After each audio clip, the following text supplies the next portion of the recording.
This is a true story, taken from an actual medical file. My story tonight is the story of a woman, Jessie Graham, who took her degrees as a doctor early in this century, when it was unusual, to say the least, to meet a woman who was a qualified medical practitioner. Jessie Graham successfully combined the careers of wife, mother, doctor, social pioneer, and later public health official, and remained, despite deep personal sorrow and disappointment, a delightfully feminine and sympathetic person. It's to her courage that my story is dedicated, and I've called it The Work Must Never Stop.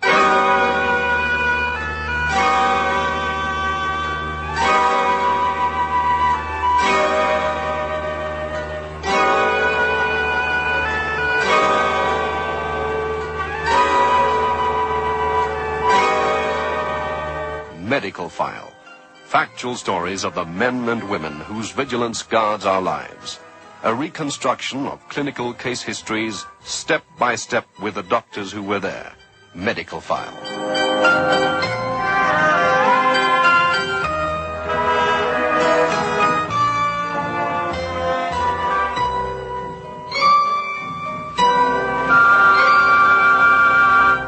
My story begins on the campus of Edinburgh University, where the results of recent examinations have just been posted on the notice board. Jessie Duncan. Hey, wait a minute. Hello, I didn't see you. What are you doing here today, George? I've been trying to find you. I never knew a girl could walk so fast. I've had to run to catch up with you. Well, congratulations, Dr. Jessie Duncan. Thank you, Dr. George Graham. You saw the results then? That's one of the things I came up for. That, and to speak to you. What do you want to speak to me about? May I walk home with you? Of course. I was going to walk anyway. It's such a lovely afternoon. Good. Well, what are you going to do now that you're qualified? I don't really know. I haven't made up my mind. My sister wants me to set up in private practice. My parents left me enough money to do that, for a time anyway, but now I don't know. Oh, you sound disheartened. What's the trouble? Oh, George, let's be honest. What chance has a woman GP in this year of grace 1900? If I put Jessie Duncan on my brass plate, no one will call, and if I put just J. Duncan, they'll soon find out that I was a woman and go off to find a medical man. Patients won't come to a woman doctor. Not yet, anyway. You know that. But you've always said that they will, one day. I know, but that day is a long time coming. What am I going to do until the prejudice dies? Oh, research or a hospital job? I think I've had enough of hospitals for the time being. I must do research, I suppose. Although I'd much rather work with people. I know how you feel. So would I. Well, you do work with people. As senior registrar to the foremost surgeon at St. Andrews, you work with people all the time. How much longer do you plan to be here? Jessie, that's what I wanted to talk to you about. I've had some bad news from China. Bad news? Your father? I heard from my mother today. The newspaper reports of the Boxer Rising in China prepared me that all might not be well at the mission station, but it's the worst possible news, Jessie. My father was murdered by the Boxers in a general massacre a month ago. Oh, George. What can I say? Oh, dear George, I am sorry for you. And for your mother, poor soul. Is she safe? She was hidden by some Chinese peasants my father had helped. They saved her life. These Boxers are fanatics. They're killers, Jessie. They're all against all foreigners in China, especially missionaries. The mission station my father's hospital is attached to was practically wiped out. They'll have to start all over again. What a tragedy. I'll write to your mother this evening, George. So all my plans have changed. I'm going to China, Jess. I'm going out to Chefoo. To the hospital, George? I feel that I must. My mother needs me. She has no one else. My father would want the work to continue. I must go. You do see that, Jess, don't you? Yes, I do. Jessie, I was going to ask you if everything had worked out as I hoped. I was going to ask you to marry me, Jessie. But now it wouldn't be fair to you. Why not? Well, it's obvious why not. It's dangerous. It's terribly hard work, often disheartening. It's a poor heathen country. There's no comfort at all, especially for a woman. It would be selfish to ask you, Jess. You haven't said anything about loving me, George. Oh, Jess, don't make it worse. Of course I'll love you. I always have, I think. I wouldn't have minded giving up a career as a surgeon to go to China, but to have to give you up, that's the heartbreaking thing. And I had such high hopes that you'd say yes. Well, that's it then. I found my job, and it's going to be in a hospital after all. In China. When do we sail?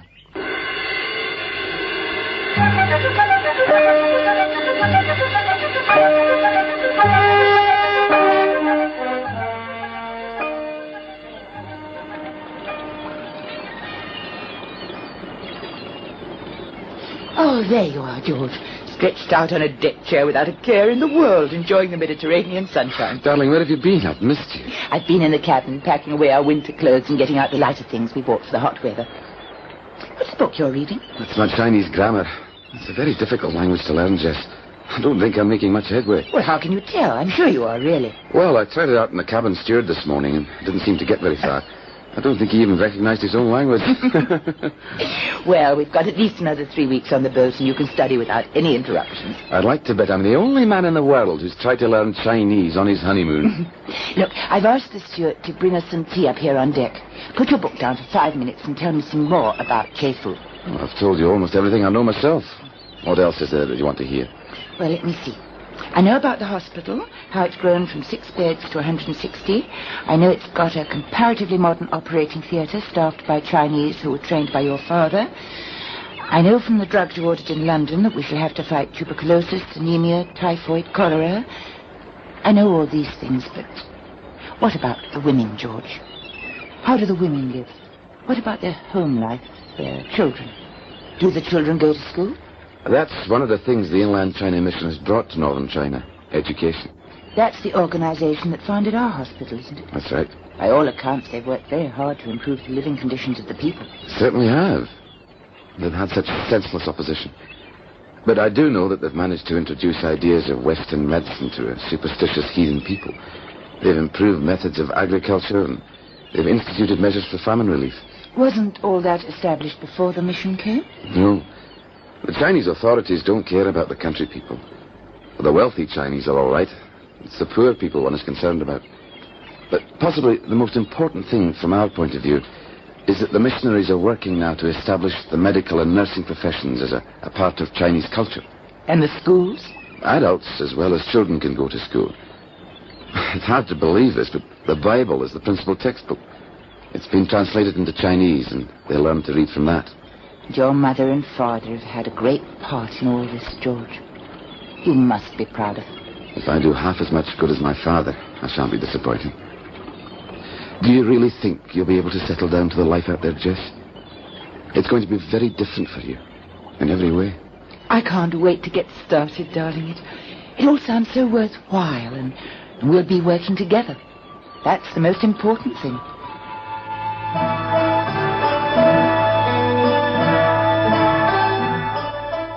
George and Jessie Graham quickly settled down at the mission hospital at Jefu.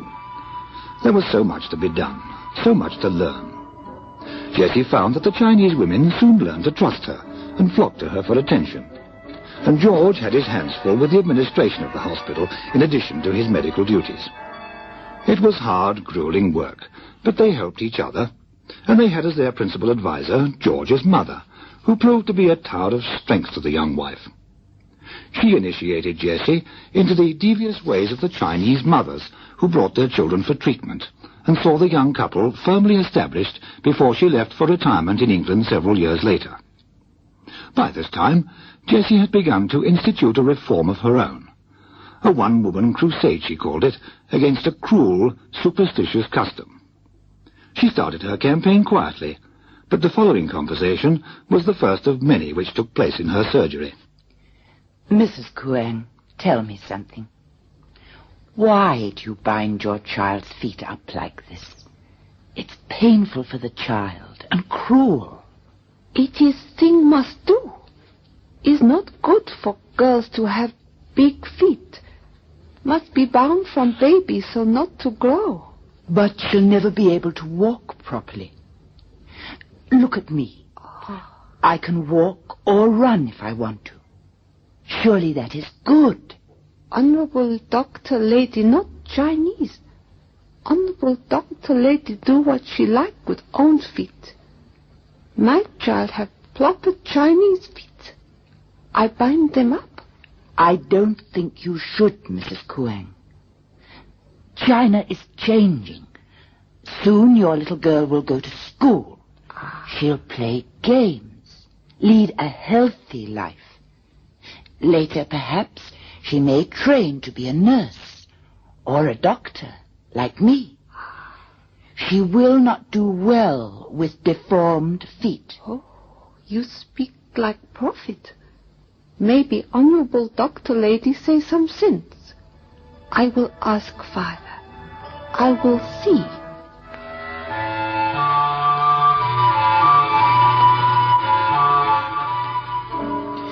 So, George, it's up to you now. If you can get some of the older men to see sense and reason, we may persuade the women to give up this horrible, cruel thing. It's an old established custom, Jess. You're quite right, of course. But it's difficult to get them to change the things their fathers did. But I will have a talk with some of the younger men, see how they react. That's about all we can do at present. I won't give up, George. I know you won't. But just at the moment, I've got a job for you. Can you act as anaesthetist for Dr. Huang Si? He's got an amputation this afternoon. Oh, of course I will. But where's Dr. Yang Tai? He's not here. He's at his clinic in the village today, remember? Oh, I'd quite forgotten. What time is the operation? 2:00. See you at tea time, with any luck.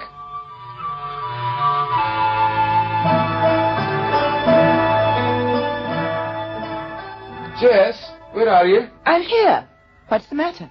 Nothing's the matter with me. The doctor said you left the theatre feeling ill. Directly I'd finished, I came over to see what was troubling you. Well, if you've finished, I'll get you a drink. You look about all in yourself. Oh, I've had a busy day. But you sit down, Jess. I'll get you something. What would you like? Fresh lemonade? Sounds lovely. That's better. It's been hot today, hasn't it? Not especially so. Was it the heat upset you? No, George. Not the heat. There you are. Was the amputation pretty grim? Not at all. I was lost in admiration of Dr. Huang Si's technique. He's going to be a very good surgeon. What was it then, Jess? It's not like you to be off colour. Perhaps you're going to find me a bit off colour now and then for the next few months, George. Not able to do quite as much work anyway. I'm going to have a baby, George. Isn't that wonderful news? Oh, Jessie. Wonderful news indeed. Oh, this is going to make a big difference. We'll have such a lot of planning to do. These quarters are no good for a baby.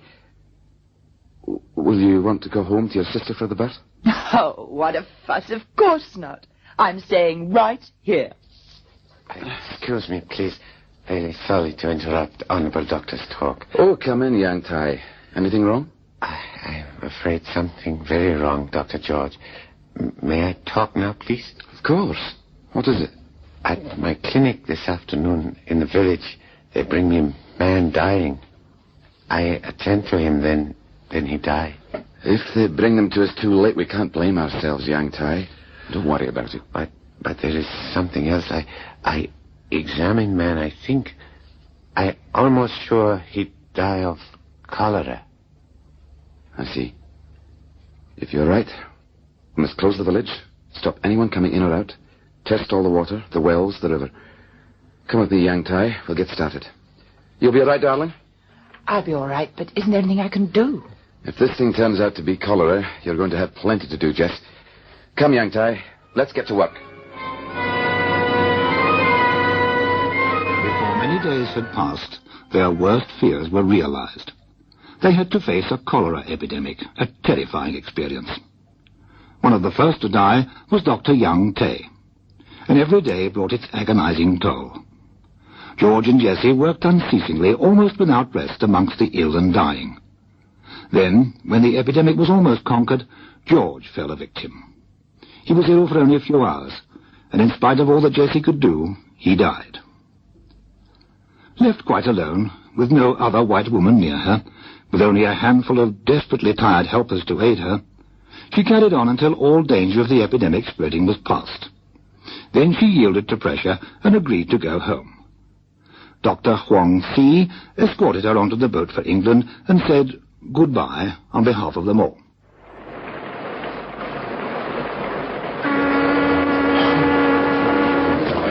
Madame Jessie, it is best for you to go. We shall always remember you and your honorable husband, but the time has come for you to go now to your own people. Yes, I know.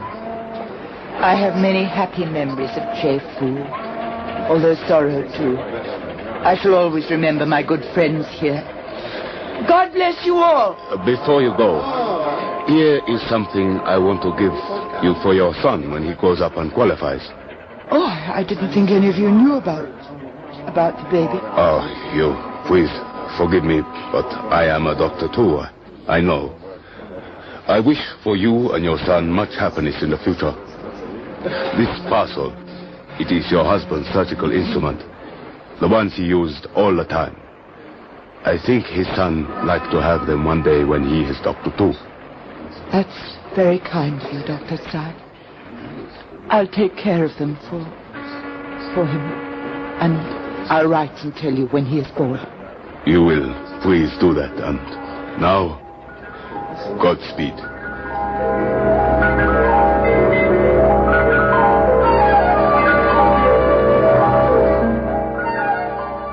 Jessie's baby, a boy, was born in Edinburgh, at her old home, and he was christened Duncan George.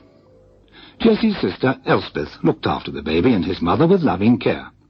And when Jessie felt that she could safely leave her baby with her sister, she made plans for their future. I've decided what I must do, Elspeth. I'm glad, Jessie. You've been very thoughtful these past few weeks. Have you worked it all out at last? Yes. I'm going to take a diploma of public health. Are you now? And for why would you be doing that? 3 reasons. 1, I feel sure there's a future for a woman in that field. 2, the money's good. And 3, if I can get the kind of job I want, the hours are short, and I should have some free time to help Duncan with his studies.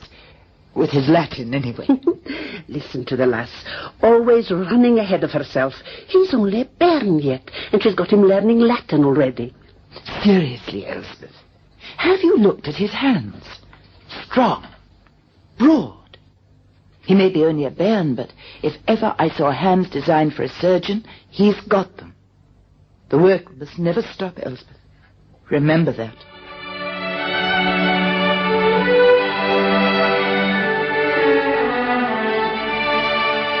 Jessie took her diploma and made a new career for herself in public health. She worked in this field for some years and then answered an advertisement for a post in Birmingham, a post which called for high qualifications and wide experience, both of which requirements, of course, she could meet. And she had high hopes of getting the position.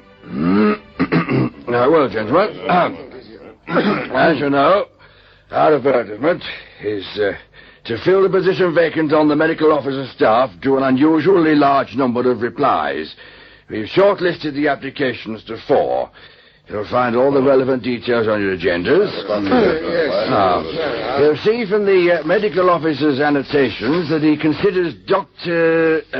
J. Graham to be the most suitable applicant. I strongly advise you to be guided by his recommendation, gentlemen. Yes, well, the details are very clear. This Dr. Graham looks all right. I shall think we could safely leave it to the MOH. As soon as you would like a personal interview with Dr. Graham, gentlemen, it could be easily arranged. I don't feel there's any need for that, Mr. Town Clerk. Necessary information is all here. I think Dr. Graham is our man. I'll go along with that. Yes. His experience is all that can be desired. And his qualifications are actually higher than we specified. I'm in agreement, Mr. Town Clerk. There is just one thing, gentlemen. Dr. Graham is a woman. I'm inclined to agree with you. Yes. Well, the medical officer knows that Dr. Graham is a woman, and he has no objections. In fact, he's rather in favour of a woman being appointed. Is he indeed? Well, in that case, I can see no reason to change my mind. She's the one I vote for. She meets all our requirements professionally. So? All right, I'll go along with what I said at first. Dr. Graham. That's my decision. We've never appointed a woman in the medical officers department before. There's no reason why we shouldn't do it now, Alderman Hinks. Well, all right then. Appoint her and we'll see how she goes. Splendid. The vote's unanimous. And it hardly reminds you, gentlemen, that Birmingham has always prided herself on leading the rest of the country in civic matters. Hear, hear. I foresee this decision of yours clearing the way for women doctors to take a much more active part in the world of medicine. Yes.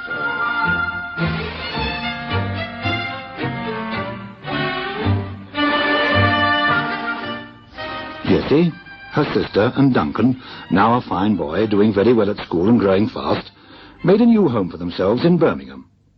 Che Fu seemed very far away, but Jessie still corresponded with Dr. Huang Si, and was glad to know that, although the mission was eventually closed, the hospital continued to serve the district and went from strength to strength.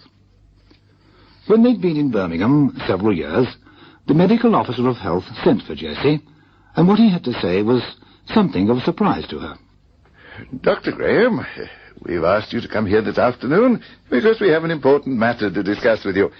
You know these gentlemen, the chairman of the Education Committee, the chief inspector of school. Yes, indeed. Yes. You may have heard that the council is anxious to establish some scheme whereby the child at school may have proper medical attention. He may be seen by our doctor at regular intervals throughout his school life. I have heard the idea mooted, Dr. Seymour, and I think it's an excellent one, if it can be organized. Oh, there are difficulties. Not insurmountable, I feel, but difficulties nevertheless. And that is why we've sent for you. I don't understand. It comes to this, Dr. Graham. We are offering you the position of medical officer of health for schools. It would entail the complete organization of the scheme from scratch, within the bounds of a skeleton constitution which the town clerk has already in hand. Your staff would be small at first, but we visualize that eventually your department would provide a complete medical cover for every child of school age. I don't know what to say. To organize such a scheme, the idea of it almost frightens me. Dr. Graham, I've worked with you for many years, and that's the first time I've heard you mention fear. Oh, come, you don't mean it.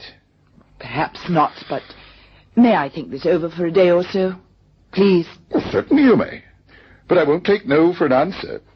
We have quite decided that you are the one to carry this through.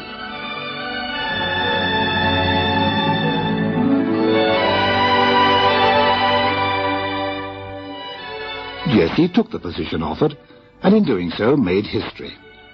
She was the first full-time school's medical officer in the country, and her department became a powerful factor in maintaining good health among school children of the city.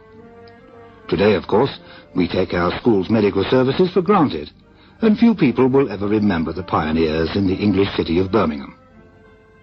Jessie could be proud of her achievements in this regard, but her proudest day came some years later, when she and Elspeth visited Edinburgh to see her son Duncan receive his degree.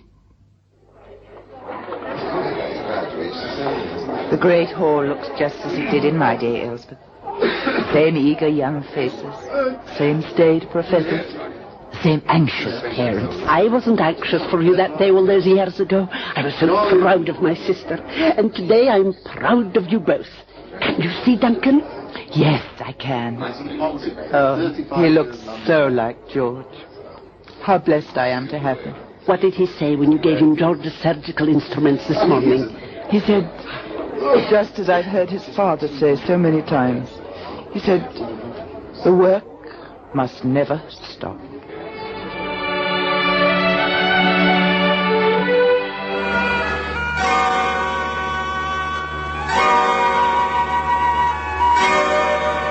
Medical File, the documented story of the men and women who in hospitals, research centers, and lonely surgeries guard our lives. Listen again next week for another true story from Medical File.